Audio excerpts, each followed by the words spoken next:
हो सबर की हो गई हद अब सहा जाता नहीं प्यारे।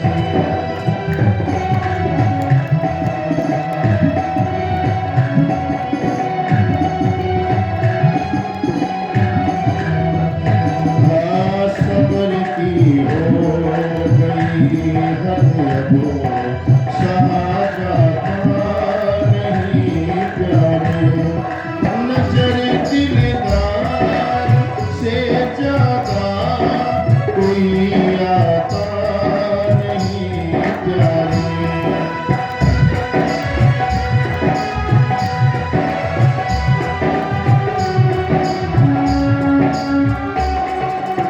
हाँ नजर दिलदार से ज्यादा कोई आता नहीं प्यारे। ओ तुम्हारे द्वार से भगवान,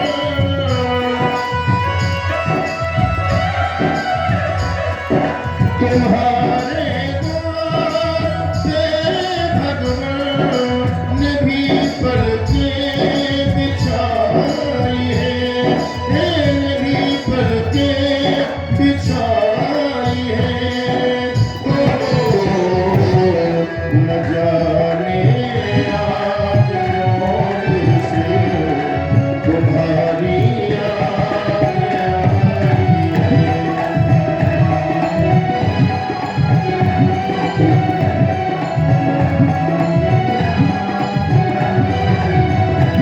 ओ संभालो पास को दाता,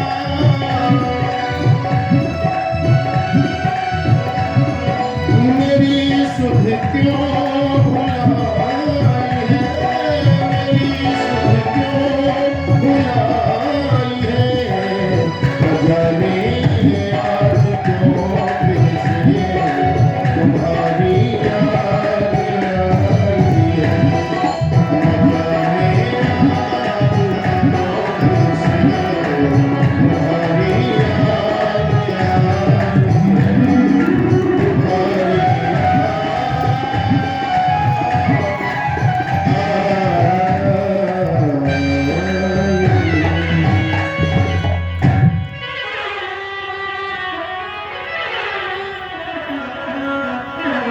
बोले अयोध्यानाथ की जय।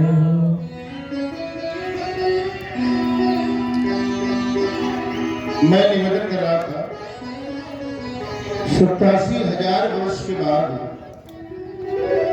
जब शिव जी का ध्यान टूटा ना, तो राम नाम का स्मरण कर रहे हैं। 87,000 वर्ष के बाद भोलेनाथ की जी हूँ समाधि पड़ी। राम नाम शिव सुमिरन लागे। समाधि में राम का दर्शन कर रहे थे और समाधि से बाहर आते ही राम नाम का संकीर्तन करने लगे। सती मैया ने तुरंत भोलेनाथ के पास गई, तो भोलेनाथ ने सती जी को देखा, उन्हें सम्मुख आसन दे दिया। उसी समय भगवान शिव को अपमानित करने के लिए दक्ष ने यज्ञ किया। इसमें दक्ष ने सबको बुलाया, लेकिन शिव जी को कोई नहीं बुलाया। सारे देवता आकाश मार्ग में अपने अपने विमानों को सजा सजा करके ले जा रहे थे। सती माता ने भोले बाबा से पूछा, प्रभु ये सब विमान सदे सदे कहाँ चले जा रहे हैं? भोले बाबा ने कहा, ये सब तुम्हारे पिताजी के यहाँ जा रहे हैं। क्यों? तुम्हारे पिताजी ने एक बहुत बड़ा यज्ञ किया है और ये सब अपना अपना भाग लेने के लिए वहां जा रहे हैं।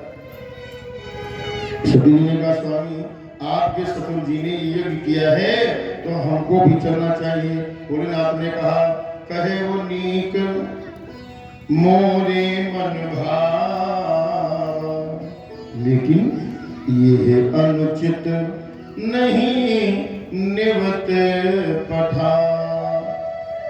ठीक कहा देवी, मुझे अच्छा लगा, किंतु ये अनुचित नहीं है। निवत पठा निमंत्रण नहीं मिला, इसलिए बिना बुलाए किसी के घर जाना ठीक नहीं है। तो क्या पिताजी के घर बुलाने पर ही जाना चाहिए? भगवान शिव ने कहा नहीं, ऐसा मैं नहीं कह रहा हूं। अरे भैया, पिता के घर को बिना बुलाए ही जाना चाहिए। तो पिता के यहाँ नहीं, 4 लोगों के घर बिना बुलाए भी जाना चाहिए। कौन कौन? यद्यपि मित्र प्रभु पितु गुरु गेहा, यद्यपि मित्र प्रभु पितु गुरु गेहा,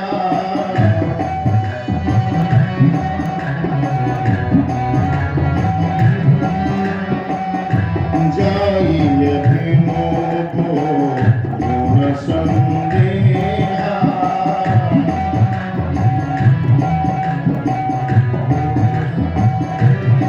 लेकिन तदपि विरोधी मान जहाँ कोई, तदपि विरोधी मान जहाँ कोई, तदपि विरोधी मान जहाँ कोई, कहाँ गए कल्याण न होई, कहाँ गए कल्याण न होई, कहाँ गए कल्याण न होई।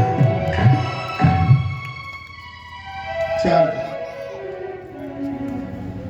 जगत मित्र प्रभु पित गुरु गेहा, जाइए बिन बोले न संदेह। लेकिन यदि हमारे जाने से किसी को कष्ट आ जाए, तदपि विरोध मान जहाँ कोई,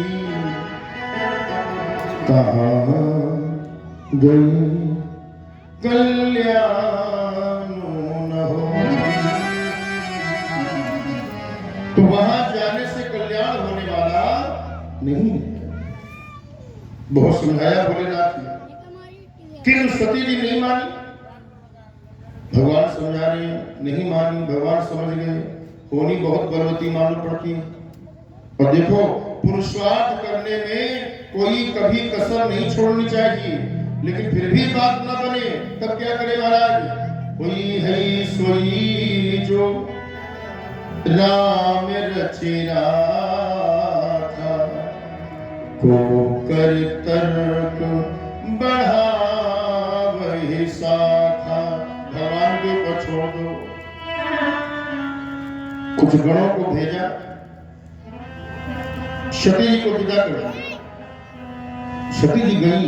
अब वहां जाकर के देखा तो इस यज्ञ के मंडप में छोटे छोटे देवताओं के तो इतने विशाल भाग हैं, लेकिन देवादिदेव भगवान शंकर जी का कोई भी स्थान नहीं। सती जी ने शिव का अपमान नहीं सहा।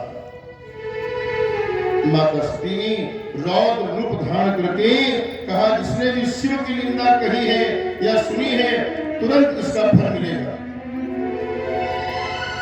मैं इस देह को तुरंत त्याग दूंगी।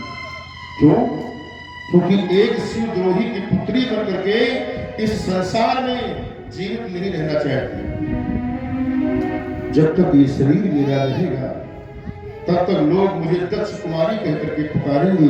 शरीर के साथ ही यदि ये नाम समाप्त हो जाएगा, इसलिए योग अग्नि में शरीर को मैं भस्म कर दूंगा। और सबके देखते देखते माता सती ने अपने शरीर को जला करके भस्म कर दिया। शिव जी के गणों को पता चला तो यज्ञ को विध्वंस करने लगे। तो महाराज यज्ञाचार्य भृगु महाराज ने यज्ञ की रक्षा की। और महाराज जब भोले बाबा को पता चला तो भोले बाबा को इतना क्रोध आया कि जटा को उखाड़ी और जैसे पटक दिया, एक विकराल विशाल पुरुष प्रकट हो गया। हाथ में आयुध है, विशाल लंबे केश हैं। भोले बाबा के चरणों में प्रणाम किया, सरकार क्या आदेश है? भगवान ने कहा भो वीर ते भद्रम, हे भद्र तेरा कल्याण हो। तो उसी का नाम पड़ गया वीरभद्र। वीरभद्र नाम पड़ गया। वीरभद्र को भेजा और वीरभद्र ने जाकर के सबको विधिवत फल दिया। गोस्वामी जी ने लिख दिया, यह इतिहास सकल जग जान, ताते में संक्षेप बखानी। ये जो इतिहास है ये सारा संसार जानता है, इसलिए मैंने इसको संक्षेप में बखान करके कहा। गोस्वामी जी लिखते हैं, सती जी ने मरते हुए भगवान श्री हरि से वरदान मांगा था और उससे भी परिणाम स्वरूप सती मैया पार्वती के रूप में हिमाचल की पुत्री बनकर प्रकट हुई। वरदान क्या मांगा था? सती मरत हरिशन बरु मांगा, बोल जन्मो जन्मो शिव पद अनुराग, तेहि कारण हिम गृह जाई, जननी पार्वती तनु पाई। सती माता मरते समय श्री हरि जी से प्रार्थना करती है कि मुझे भले ही किसी पत्थर की घर की कन्या बना देना, लेकिन इतने चतुर के घर में पैदा न करना, क्योंकि इतने चतुर बड़े के यहाँ जन्म मिलेगा तो मैं जीवन भर चतुरता ही करूंगा। भले ही किसी पत्थर के यहाँ जन्म हो जाए तो कम से कम दृढ़ संकल्प तो रहेगा। इसलिए माता सती का पार्वती के रूप में हिमाचल जी किया गया।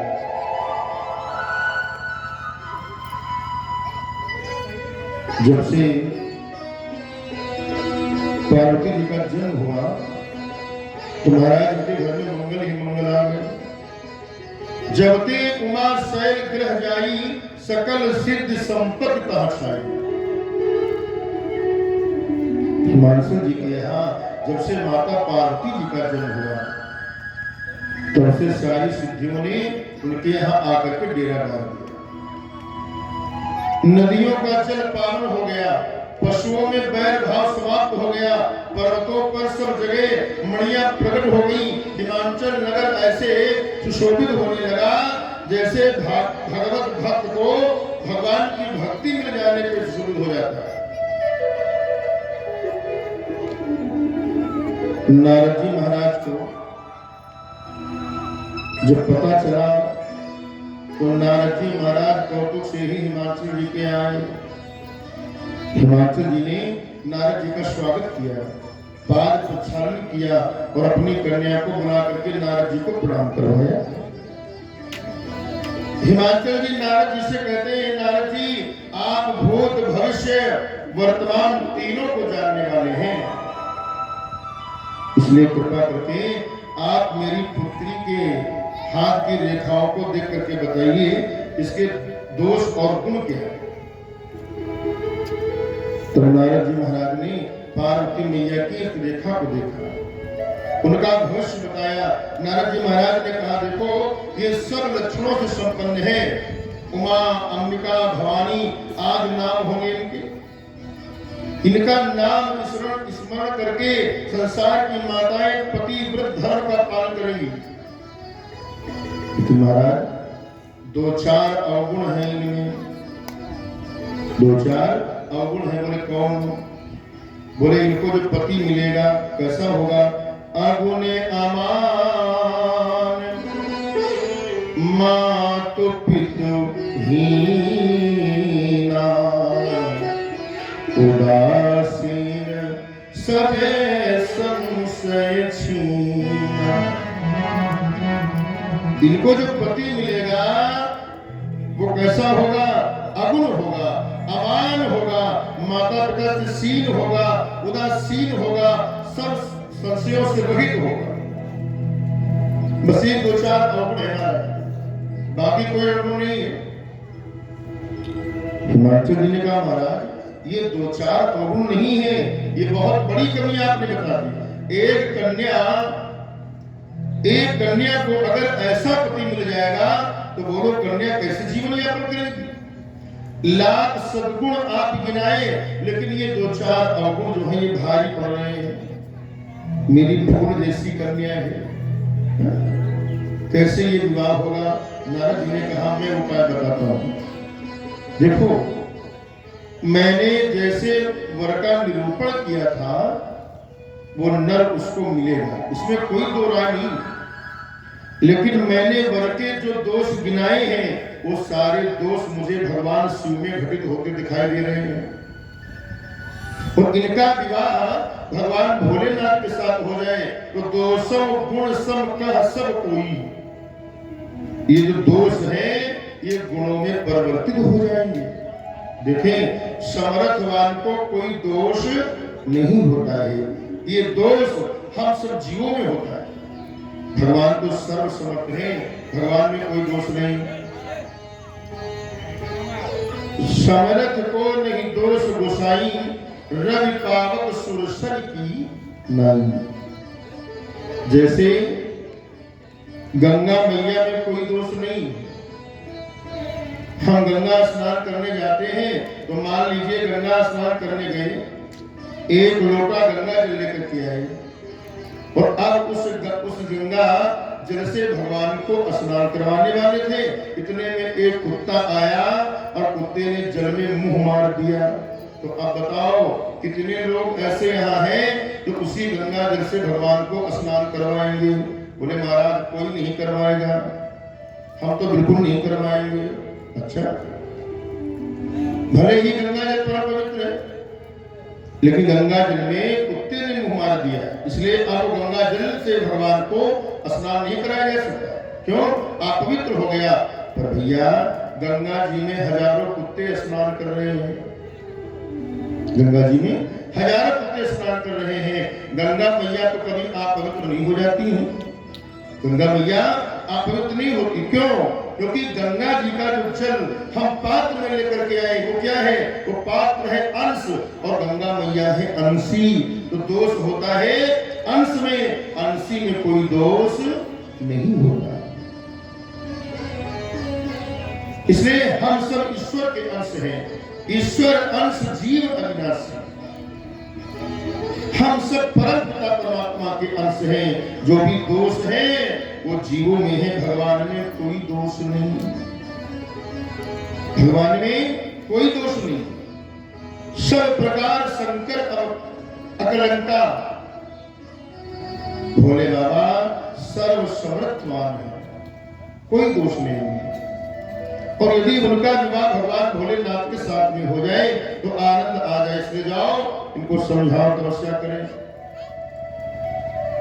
अगले दिन सुबह पार्वती मैया पास में मैना के पास में आई और पार्वती ने अपनी मां को रात का स्वप्न सुनाया। पार्वती ने कहा मैया से आज रात में मैंने सपना देखा है। क्या?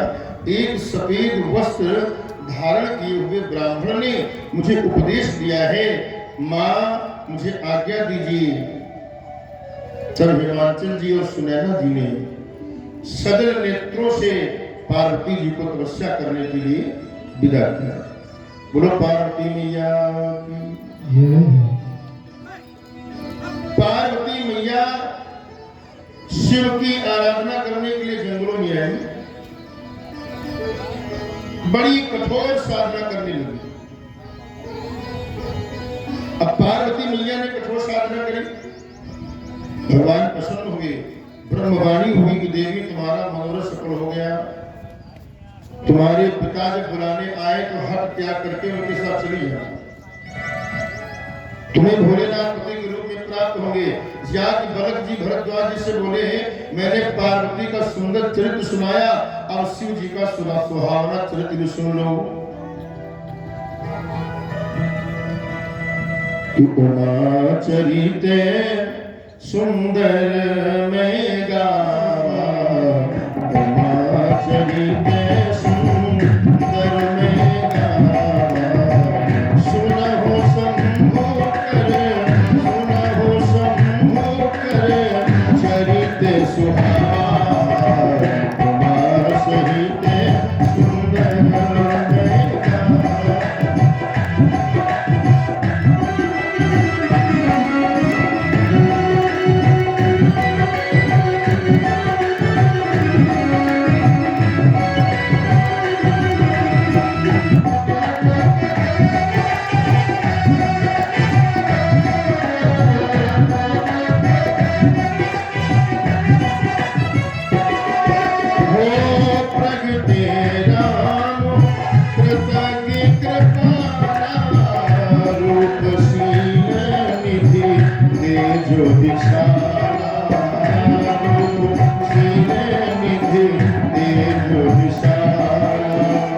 जब सती जी ने देह त्याग किया तब से भोलेनाथ अपने निज स्वरूप को विचार करके धरती में विचरण कर रहे थे।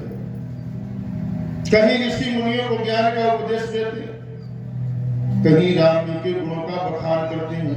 भोलेनाथ जी के नेम और प्रेम को जब राम जी ने देखा तो भैया उनसे रहा नहीं गया और साक्षात प्रभु श्री राम सिंह जी के सम्मुख प्रकट हो गए। बोले प्रगटे राम कृतज्ञ कृपाला रूपशील निधि तेज विशाल। साक्षात श्री राम ही भोले बाबा के सामने प्रकट हो गए। क्या सुंदर दृश्य है महाराज। भोलेनाथ के सामने भगवान राम प्रकटे। भगवान राम ने भोलेनाथ से कहा वैसे तो हमेशा सबको राम कथा सुनाते हैं किंतु आज मैं आपको कथा सुनाने आया हूं। उसने कहा राम जी ने किससे? भोले बाबा से। भोले बाबा ने कहा अहो भाग्य महाराज आप हमें कथा सुनाएंगे, ये तो मेरा परम सौभाग्य। मेरे कान कस रहे हैं कि कब आप अपने मुख से हमें राम कथा सुनाएंगे और मैं सुनूं। भगवान ने राम की कथा तो सुनाई। भगवान ने कथा तो सुनाई लेकिन किसकी कथा सुनाई? बोले अपनी कथा सुनाई। क्या? बोले नहीं नहीं, अति पुनीत गिरजा के करनी बिस्तर सहित कृपा निधि बरनी। पूरे विस्तार से राम जी ने कथा सुनाई लेकिन अपनी कथा नहीं सुनाई, पार्वती मैया की कथा सुनाई। भगवान कितनी दयालु है, जिन सती जी ने राम जी की कथा नहीं सुनी थी और आज हमारे राम जी विस्तार से भोलेनाथ बाबा को उन्हीं की कथा सुना दिया। भोलेनाथ की आंखों में आंसू आ गए। धन्य हो सरकार जिसने आपकी परीक्षा ली, जिसने आपकी कथा नहीं सुनी तो आप अपने मुख से उन्हीं की कथा सुना रहे हैं। धन्य है आप। राम जी ने कहा भोलेनाथ पूरी कथा सुना दी, अब दक्षिणा मिलूंगा। भोलेनाथ ने कहा सरकार ये सब आप ही का तो है, जो मर्जी आए सुन ले जाएंगे। भगवान राम ने कहा सर पक्का तैयार हो? भोले बाबा ने कहा बिल्कुल तैयार हो। राम जी ने कहा ध्यान पूर्वक सुन लो। अब विनती मम सुनहु शिव जो मो पर निज नेहो जाई विवाह सैल जही यह मोहि मांगे देहो। भोले बाबा यदि आप मेरी कथा से प्रसन्न हैं, वह मुझसे प्रसन्न है तो जा करके पार्वती जी के साथ में विवाह कीजिए। अच्छा, और यही मेरी कृपा की दक्षिणा होगी। आप कथा के बदले में जाकर के पार्वती जी के साथ विवाह कर लीजिए। भोले बाबा ने कहा वैसे उचित तो नहीं हमारा। क्यों?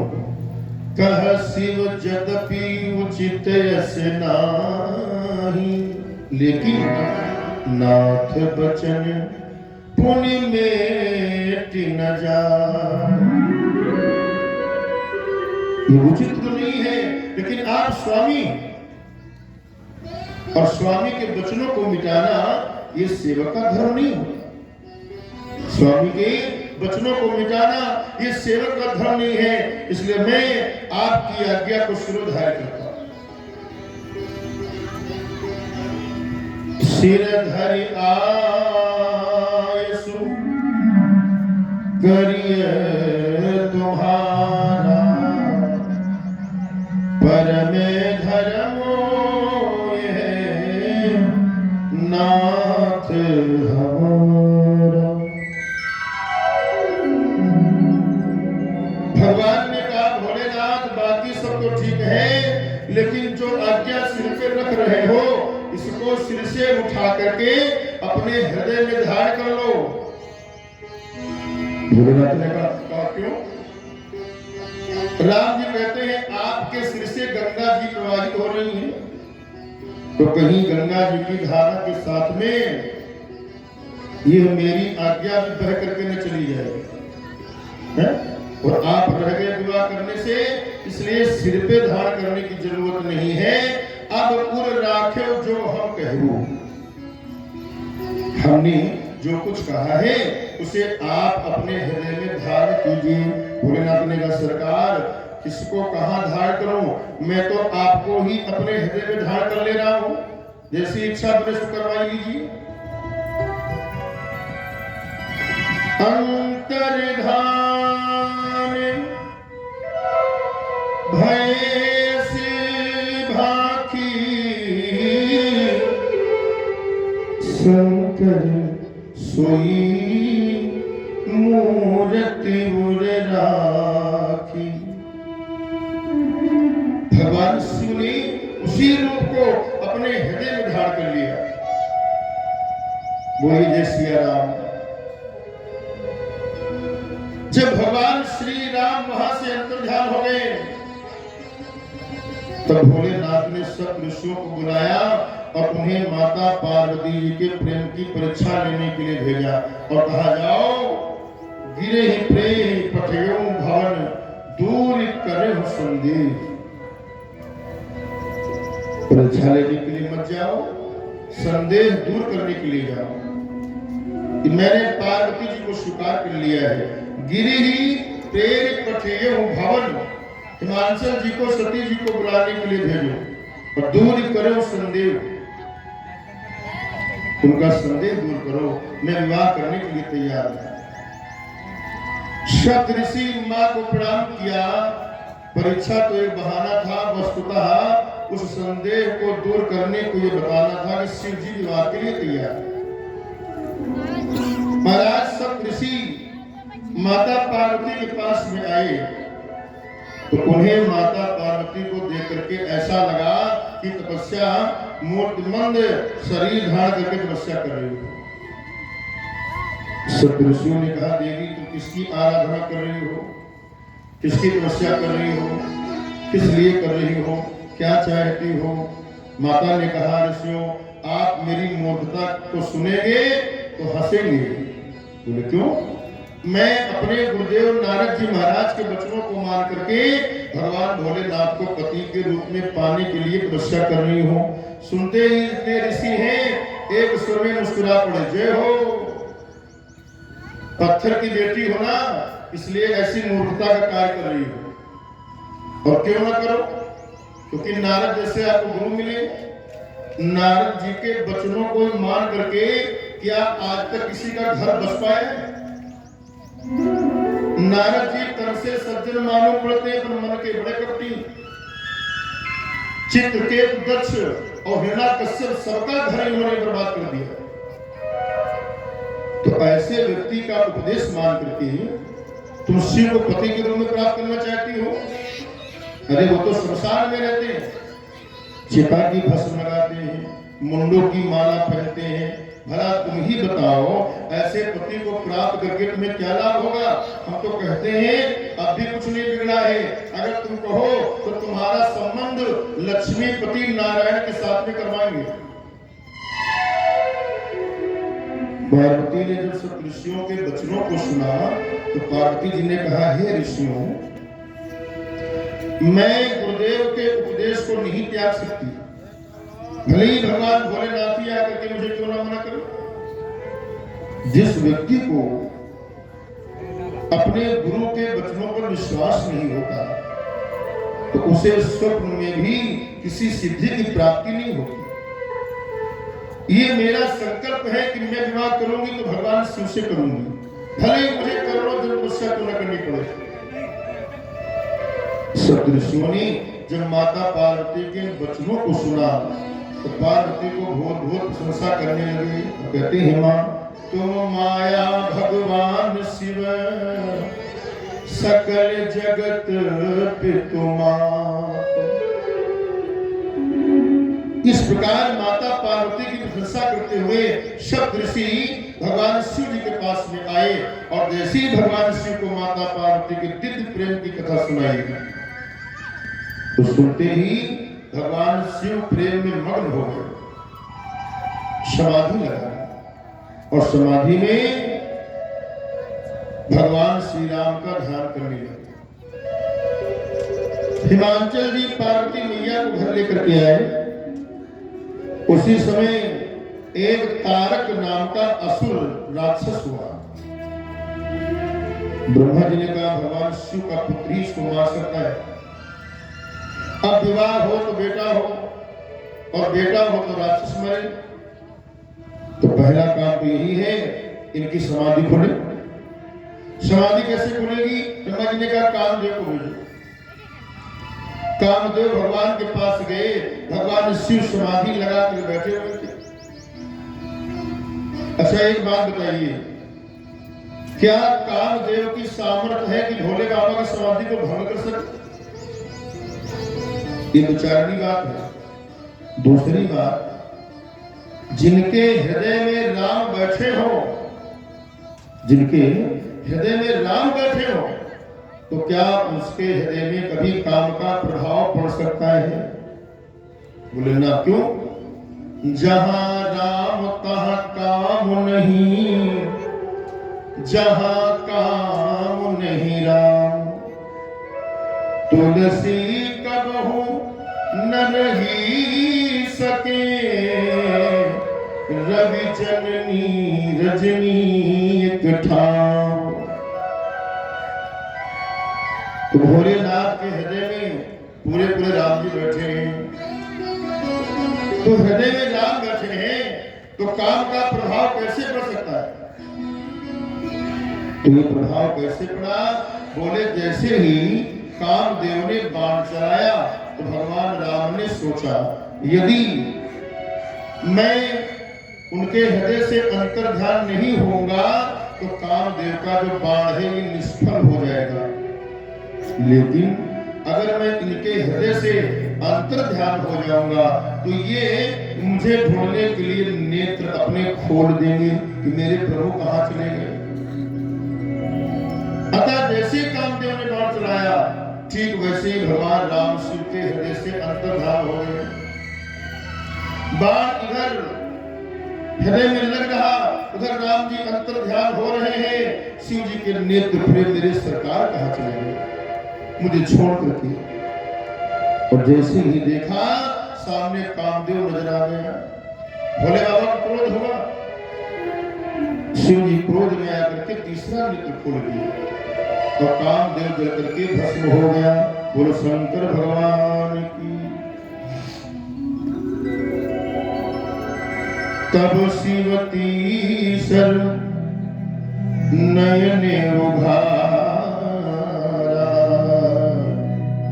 चितवत का भयो जल छाया। भोलेनाथ ने कामदेव को भस्म कर दिया। आप सोच रहे होंगे कामदेव की गलती क्या थी, क्यों भस्म कर दिया? गलती थी, कामदेव की गलती थी। क्यों? आप जब मानस पढ़ेंगे तो देखेंगे कामदेव वेद मर्यादा को समाप्त कर दिया। क्यों? अबला बिलो कहीं पुरुष में, जग पुरुष सब अबलामयम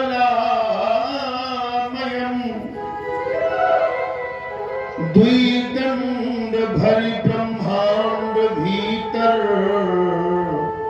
काम क्रतु कौतुक अयम। काम ने ऐसा प्रभाव फैलाया, देखई चराचर नाम में जे ब्रह्म में देखत रहे। अरे छोड़ो, जो बड़े बड़े तपस्वी ब्रह्म में ही दृष्टि लगाए रहते थे, आज वो भी काम के वसूल हो रहे हैं। ऐसा काम ने प्रभाव फैला दिया। उसने कहा कि जब मरना ही है तो क्यों ना अपना प्रभाव दिखा करके मरो। परोपकार में प्रदर्शन मिल गया, और जब परोपकार में प्रदर्शन मिल जाता है तो भोले बाबा दंड देते हैं। परोपकार करना अच्छी बात है, परोपकार कीजिए, पर आपने प्रदर्शन क्यों किया? किंतु कामदेव ने सोचा जब मरना है तो क्यों ना भैया अपना प्रभाव दिखा के मरूं कि मैं कितना ताकतवर हूं। तब आपन प्रभाव विस्तारा निज बस कीन सकल संसार। और जब काम के कोप से सारी मर्यादाएं समाप्त हो गई, भोले बाबा ने कहा ये ठीक नहीं है, तुम्हारे परोपकार में प्रदर्शन मिश्रित हो गया है, इसलिए मैं तुम्हें दंड दूंगा। क्यों? नीति विरोध सुहाई मनमोही। इसलिए भगवान भोलेनाथ ने कामदेव जला करके भस्म कर दिया। परोपकार करना बड़ी अच्छी बात है, किंतु परोपकार का उपदेश प्रदर्शन नहीं होना चाहिए। परोपकार में जो प्रदर्शन मिलता है वो बल को खा जाता है।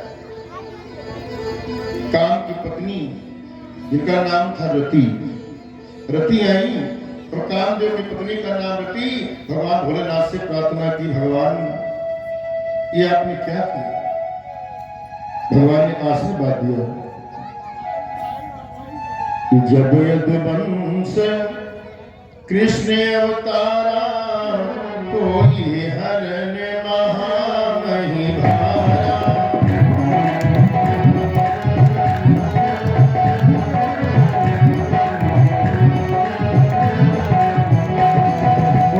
जब यदुवंश कृष्ण अवतारा कोई हरण महामहि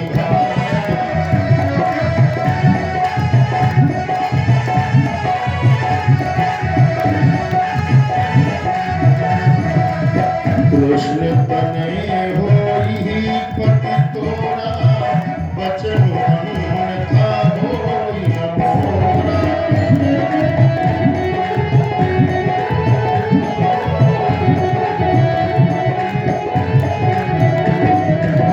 कृष्ण तने होई पति तोरा बचन अन्यथा होई न मोरा।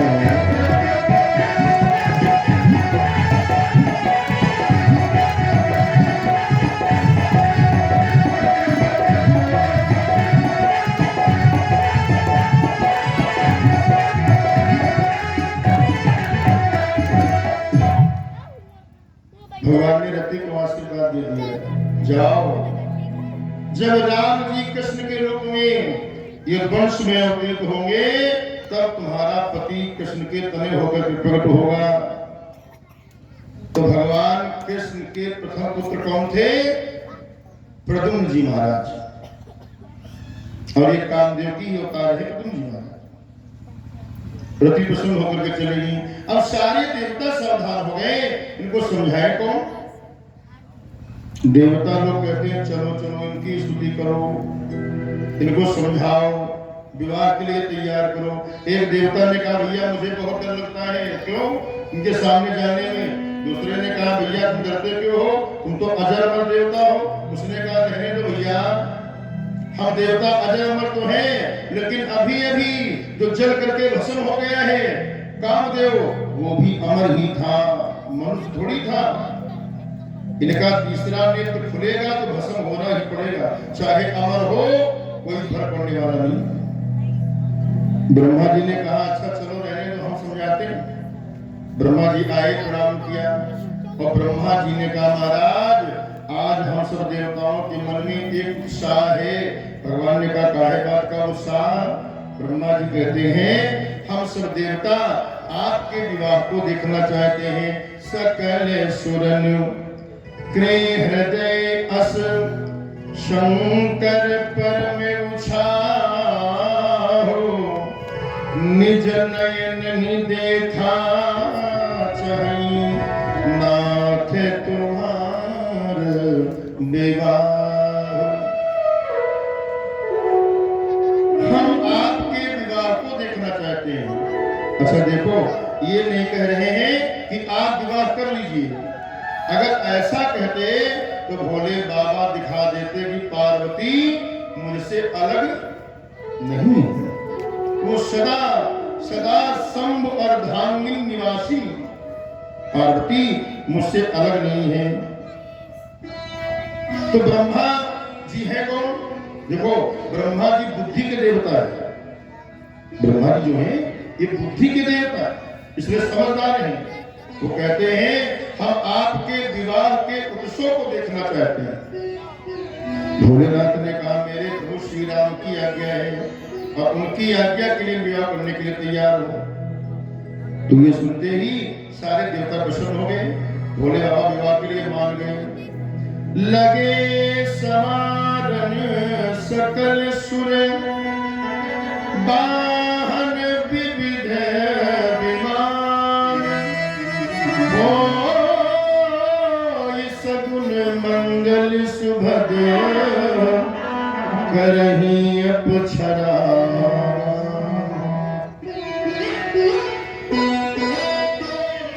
देखो जितने देवता थे सब अपने अपने विमान को सजाने लगे। क्यों? हमारा चलना है एकदम चमाचम। भोले बाबा को कोई ध्यान नहीं दे रहा है। तो शिव जी के गण भोलेनाथ की ओर देख करके कहते हैं धन्य भोले बाबा, दुनिया की पहली बारात है कि दूल्हा जो है एकदम नंग धड़ खड़ा है और बाराती सर बदल रहे हैं। भला ऐसे कुछ सोचता है?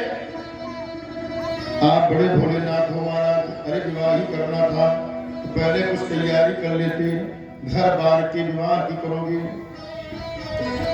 भोलेनाथ ने कहा घर बार तो नहीं है।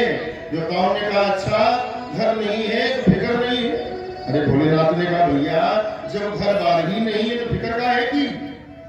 फिक्र तो तब होती है घर बार होता। गणों ने कहा अच्छा कोई बात नहीं सरकार, हम आपका श्रृंगार करेंगे, हम लोग आपको सजाएंगे, आप बिल्कुल परेशान मत होइए। भोले बाबा और भोले बाबा के गणों का कैसा अलौकिक श्रृंगार है, स्वीकृति दे दी। भोलेनाथ ने कहा चलो तुम श्रृंगार करो। गणों ने कहा महाराज दूल्हे को सजाया जाता है तो उसे स्वर्ण मुकुट पहनाया जाता है, तो आपके लिए स्वर्ण मुकुट की व्यवस्था करें। भोले बाबा ने कहा नहीं नहीं स्वर्ण मुकुट नहीं। क्यों? स्वर्ण मुकुट जिसके सिर पर होता है उसको अभिमान होता है। इसके सिर पर सोने का मुकुट हो जाए तो उसको अभिमान हो जाएगा और देखने वाले को ईर्ष्या होती है। पहनने वाले को अभिमान, देखने वाले को ईर्ष्या कि भैया ऐसा मुकुट तो पहनना नहीं चाहिए। गवर्नर का सरकार मुकुट की व्यवस्था कहां से होगी? भोले बाबा ने कहा जटा ही मुकुट बना दो। तो जटा मुकुट गणों ने भगवान की जटाओं को ही गोल गोल घुमा करके उसी को मुकुट बना दिया। भोले बाबा ने कहा बस बढ़िया है, अब जिसको ईर्ष्या हो हमारी जटाओं से वो भी भैया अपनी जटाएं बढ़ा दे, इसलिए हम तो जटा का ही मुकुट बनाएंगे। विवाह का अर्थ होता है संसार से अपना संबंध जोड़ना। विवाह का अर्थ क्या होता है? संसार से अपना संबंध जोड़ना। भगवान शिव अपने सिर के ऊपर सर्प का मौत स्वीकार करते हैं।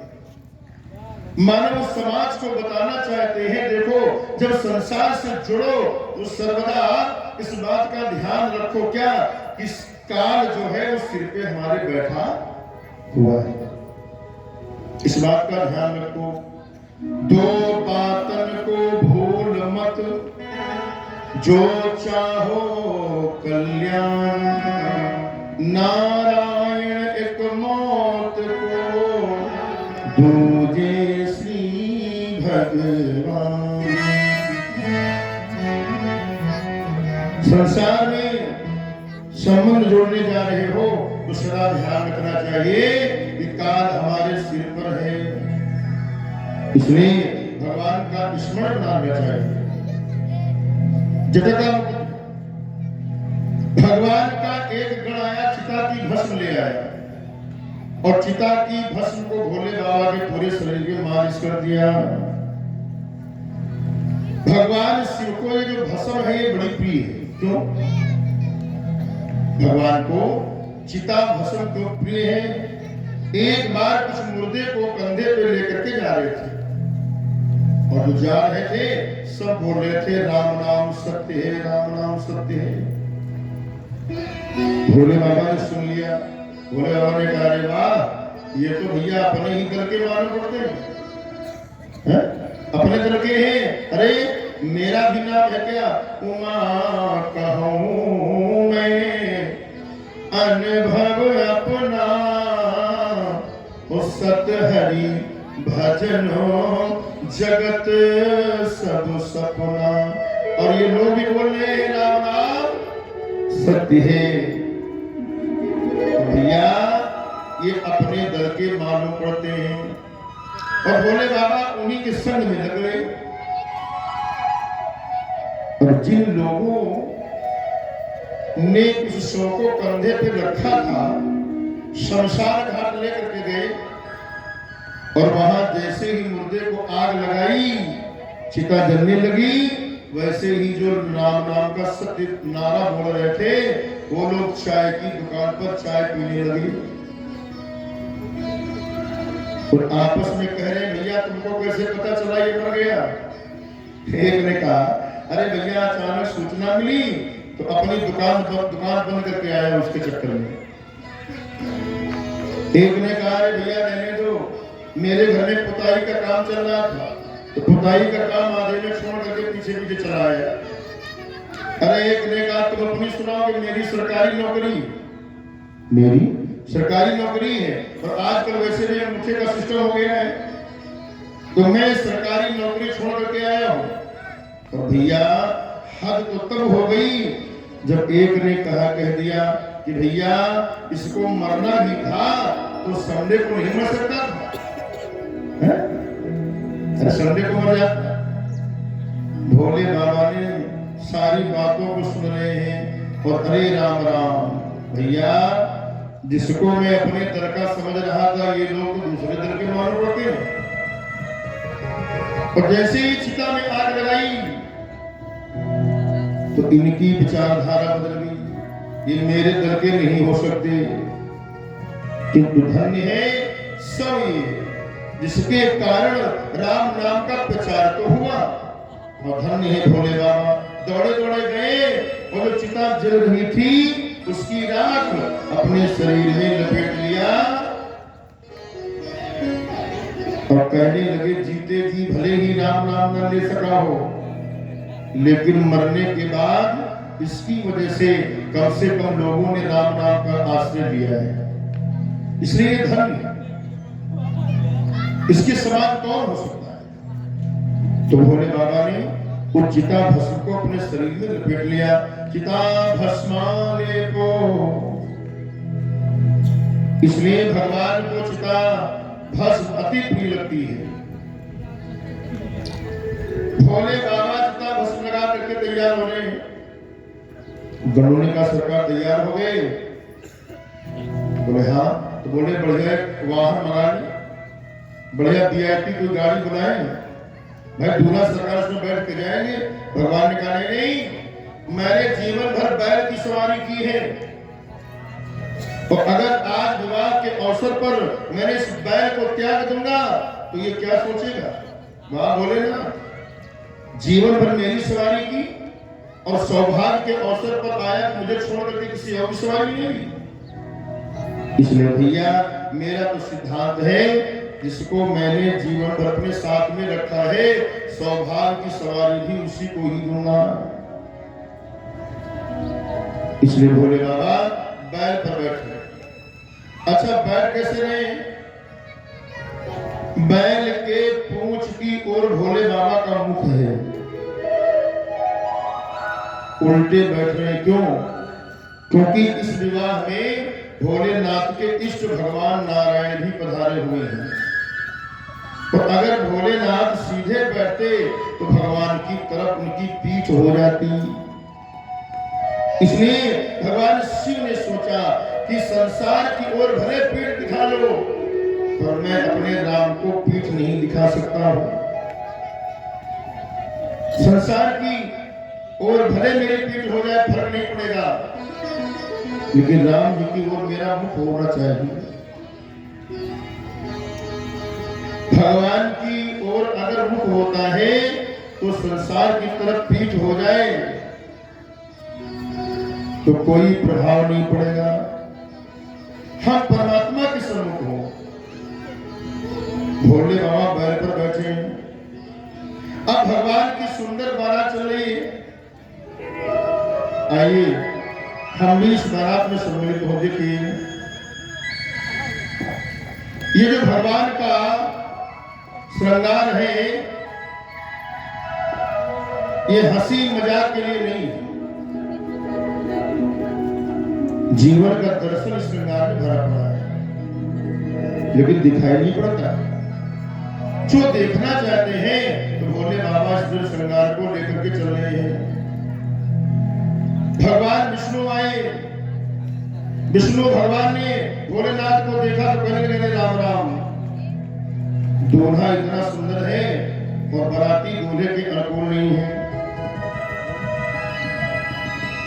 बाराती दूल्हे के अनुकूल नहीं है, इसलिए कहते हैं बिलग बिलग होई चलो सब बिलग बिलग होके चलो, अलग अलग होके चलो। और सही बात है, भगवान शिव परमार्थी। भगवान शिव कौन है? परमार्थी। और देवता, बोले देवता है स्वार्थी। स्वार्थी अगर परमार्थी के संग चलेंगे तो कहां शोभा बनेगी? महाराज, परमार्थी के संग तो नवधा भक्ति चलेगी। इसलिए भोलेनाथ ने कहा, जाओ मेरे निज समाज को बुलाओ। संगी दौड़ा गया और किसी कुएं में झांक करके कहा कि जितने भूत प्रेत हो सब चलो भोले बाबा की बारात में। भूत प्रेत दौड़ पड़ते हैं और कहते, धन्य है मेरे भोलेनाथ, संसारियों को पता चल जाए कि हम घर में हैं तो बोतल में बंद करवा के जमीन में गड़वा देते हैं। और धन्य है हमारे भोले बाबा का स्वभाव, अपने बारात में हमको सम्मिलित कर रहे हैं। सारा समाज भोलेनाथ का एकत्रित हो गया। कैसा अद्भुत समाज है। एको मुखहीन विपुल मुख का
नवी पंक्ति में वो चल रहे हैं जिनके मुख नहीं है। कोई सरकार के जैसा है, कुत्ते के जैसा है, सुअर के जैसा है, वे नवी पंक्ति में चल रहे हैं। जाते हैं ये 9 पंक्तियां कौन कौन है? ये साक्षात नवधा भक्ति ही 9 पंक्तियों में विभक्त होकर के श्रद्धा और विश्वास के परिणय की साक्षी बनने के लिए जा रही है। नवधा भक्ति 9 पंक्तियों में विभक्त है। को मुखहीन, ये कौन है? ये है श्रवण भक्ति। श्रवण के लिए कानों की आवश्यकता होती है, सुनने के लिए मुख की नहीं होती है। विपुल मुख का हो, ये कीर्तन भक्ति है। क्यों? कीर्तन करने के लिए जितना ज्यादा मुख होता है उतना ही आनंद आता है। हम लोग इतने लोग बैठे, कितना आनंद आता है। तो दूसरी पंक्ति में भोलेनाथ का जो समाज चल रहा है, इनके बहुत मुख है, ये कीर्तन भक्ति है। बिनु पद कर, तीसरी पंक्ति में जो चल रहे हैं जिनके हाथ नहीं है, ये है स्मरण भक्ति। क्योंकि स्मरण करने के लिए हाथ पैर की आवश्यकता नहीं पड़ती। चौथी पंक्ति में चल रहे कौन? बहुपद बाहु, जिनके बहुत हाथ पैर हैं, ये है पाद सेवन भक्ति। भगवान की पाद सेवन करने के लिए इतना हाथ पैर हो, उतना ही आनंद लाता है। ठाकुर जी की सेवा करने के लिए इतने हाथ, उतना ही मजा है। विपुल नयन, किसी के बहुत नेत्र हैं, तो ये है अर्चन भक्ति। भगवान का अर्च विग्रह निहारने के लिए लगता है कि 1000 आंखें भगवान हमें दे दें तो आपको देखने में और आनंद आ जाए। को नयनो विहीना, किसी के आंखें नहीं है, तो ये वंदन भक्ति है। जब हम भगवान को निहारते हैं तो आंखें खुली होती हैं, लेकिन जब भगवान को हम प्रणाम करते हैं तो हमारी आंखें बंद हो जाती हैं। भगवान को प्रणाम करते समय आंखें बंद होती हैं, ये बंधन भक्ति का प्रतीक है। रिष्ट पुष्ट, जो बहुत मोटे ताजे हैं, ये कौन भक्ति है? श्रवणम कीर्तनम विष्णु स्मरणम पाद सेवनम अर्चनम वंदनम दास्यम सख्य आत्मनिवेदन। ये जो है दास भक्ति। क्यों भाई? सेवक जितना ही मोटा ताजा हो उतना ही सेवा करेगा, और सेवक की 2 हड्डी का है, भैया तो आपकी सेवा क्या करेगा?